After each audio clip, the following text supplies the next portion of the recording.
Hello, welcome back. Thank you for joining us here as always, and especially for your dedication and your commitment to your spiritual practice, your walk, whatever you want to call it. The 110-meter high hurdles.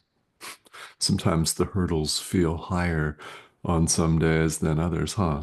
Or a marathon, maybe the 3,000-meter steeplechase loaded with obstacles. I don't know. Whatever you call it, welcome. It's very important that you're doing exactly what you're doing right now, which is paying attention to a message for you from our inner teacher, the Holy Spirit. Quite simply, we don't pause in our lives nearly often enough. And that's true whether we have a hectic schedule or we don't. It's very important to take a few minutes out of your day or evening to pay attention to these messages. Really, very, very important indeed. So I thank you for doing that. It's huge. That's an understatement. So, what we're doing here today is actually the exact same as any other day. We're going through A Course in Miracles, specifically the text. Chapter 28, Section 4 is where we've arrived today. So you'll find that the ideas expressed in A Course in Miracles are simple, simple, very simple, so simple, in fact, that we're prone to blow them off, to brush them off, and run off into our habitual pattern of thinking that life has to be complicated. I mean, let's face it, we all complicate our lives all of the time in so many different ways. And it's this tendency that we're brought back to examine and find deeply wanting, and take a look at again and again here. A Course in Miracles could really be just a couple of pages. That's it. What it does is no different than any other spiritual tradition. It has central ideas and repeats them over and over. The reason is the reason for the fact that the course is well over 1,000 pages. It's a lot more than that when you put all of the component parts together. It's long, it's thick. People say it's imposing. All right. Well, it says the same thing over and over again in different words under different headings because on a different day, perhaps that day is going to be today for you, you might get it. This proverbial light bulb may come on where you begin to get it. Mm. Again, maybe today. So Jesus repeats the same things over and over again, knowing we need to hear it over and over again in different words, same ideas. So here we go, as always.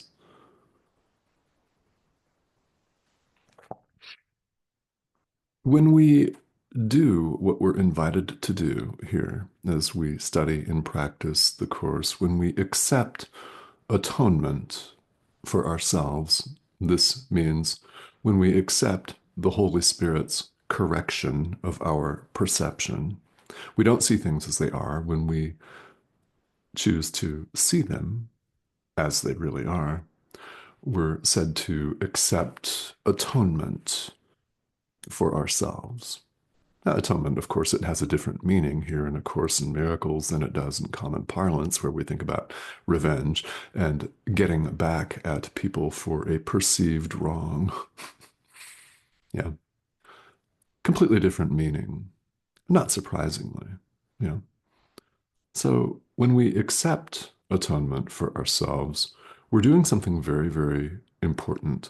We're refusing to join in our brother's dream of fear and death. We're refusing to join him in his madness.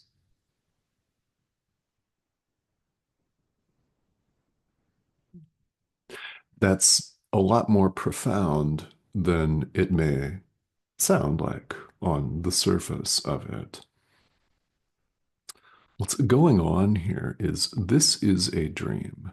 This entire world is a dream.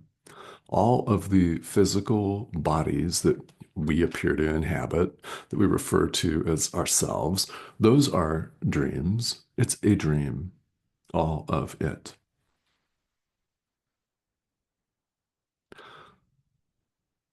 It's a projection of our mind, not our minds, plural, mind, singular. There's one mind.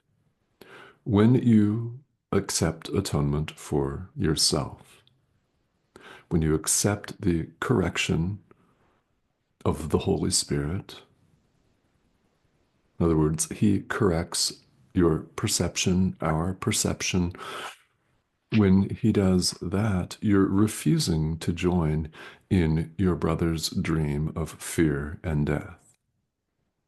You're refusing to meet him in madness, chaos, and insanity. That's very profound. When you do this, he can't project his fear onto you because you're not joining in it.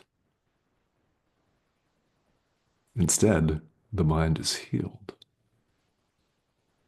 He can't project his fear onto you. So, this has a very, very important and very profound practical effect for you. You show up differently, more loving, more forgiving, peaceful. You hold up the mirror to your brother. He sees himself, returns that. The idea of peace, the idea of perfect oneness, is strengthened in the mind.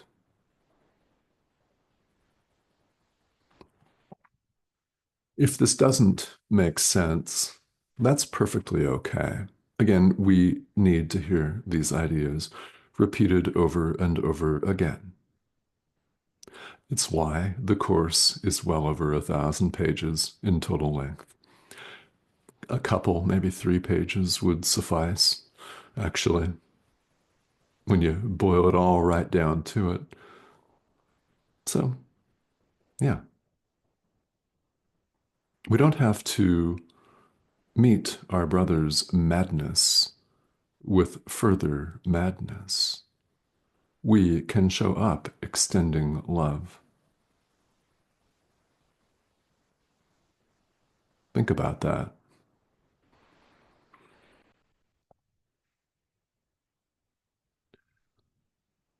We appear to be here because of fear.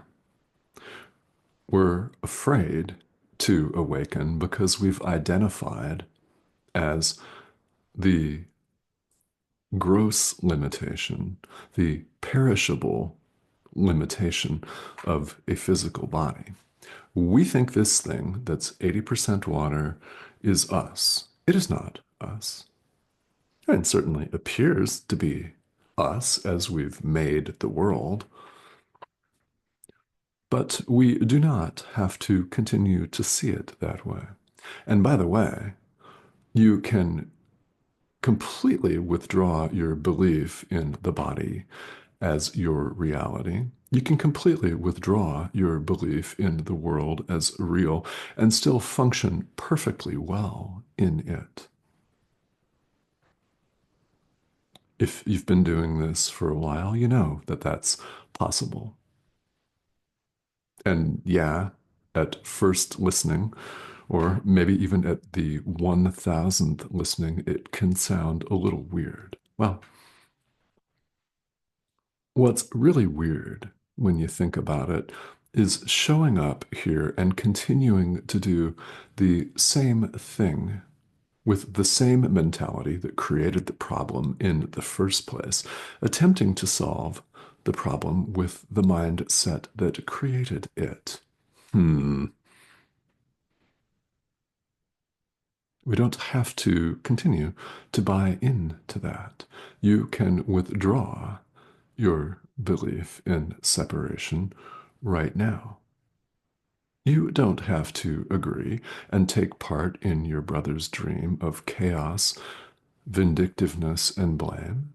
You can show up differently, and you're invited to show up differently. Let the Holy Spirit guide you. Let Jesus guide you. Let him guide you. 100%.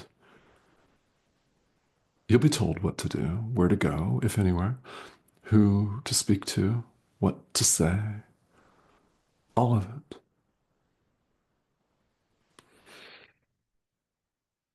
So, this is a dream, and we're afraid because we identify ourselves with the dream, which is limited, and everything's constantly shifting. I mean, think of when you dream at night or in the middle of the afternoon or whatever it is.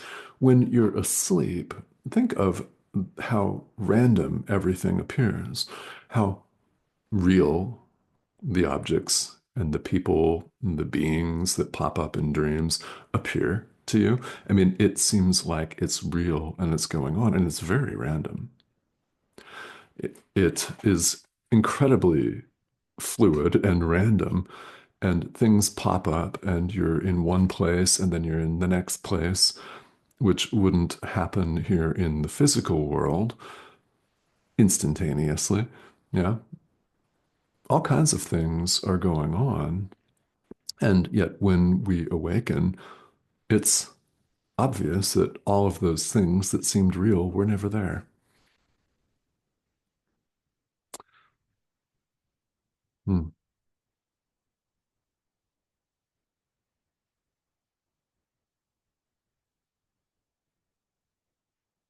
Hmm. Yeah, just that. We're afraid because we identify as the dream. We think we're the dream. We are not the dream, but we are the dreamer, mind. Mind is the cause. The physical world and all the bodies that appear to inhabit it are its effect. Accepting atonement for yourself, forgiving, letting the Holy Spirit guide you is showing up and changing your mind, the cause. This is a course in mind training.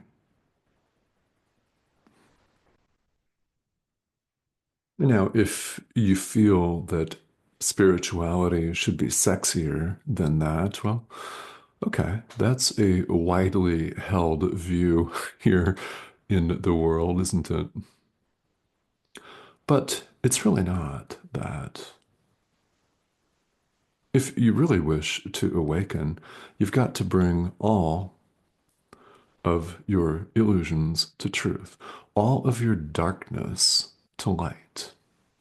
It is 100% about accepting a very grown up adult responsibility for your own experience. If you don't want to hear that, fabulous. Not a problem. You still know it's true. And you can most certainly, should you wish, choose to delay this as long as you want. You could put this course aside You could put all of your spirituality aside if you really want to for the remainder of this lifetime, and no one will stop you but yourself. Mm. So it's a big giant CTA. It's a call to action, isn't it? What action? True forgiveness of the Son of God, accepting atonement for yourself, and refusing to meet your brother's madness with further madness. So, what does that look like for you in your day to day life? Well, I don't know. But I'm willing to bet you've thought of many ways that that could happen. We all appear to find ourselves in different situations here in the world, after all. We appear to live in different weird artificial divisions known as nation states, countries. What is that? Well, it's a bunch of lines that people drew on a map and said, okay, this is our personal territory, which we're defining and we're now going to defend like dogs. Huh. Yeah. We have made lots of chaos, but we don't have to continue to make it. You can accept atonement for yourself and meet your brother's madness with love. Now, don't get any of us wrong. If this means that your personal safety would be compromised, don't compromise. Do not compromise your personal safety. This is a course in mind training. We do what we need to do here in the world. And we do need to keep ourselves safe physically, mentally, emotionally, psychologically. Are you in an abusive relationship? Hmm? That's simply one example. Why do we need to do this? Even though there is no world? Well, there are billions of people that think there is a world and that it is concrete, solid, brutal, and real. People enmeshed, completely enshrouded in darkness, need a light, do they not? That's why you're here.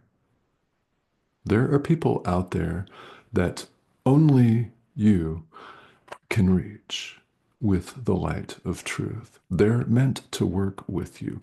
I will not be able to reach them nearly as well as you will.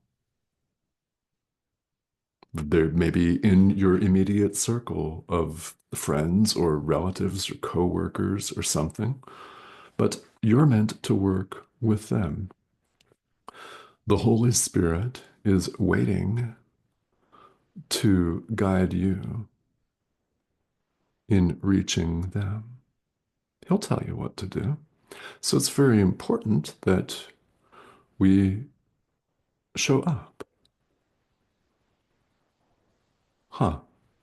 Because we've got to meet hatred with love.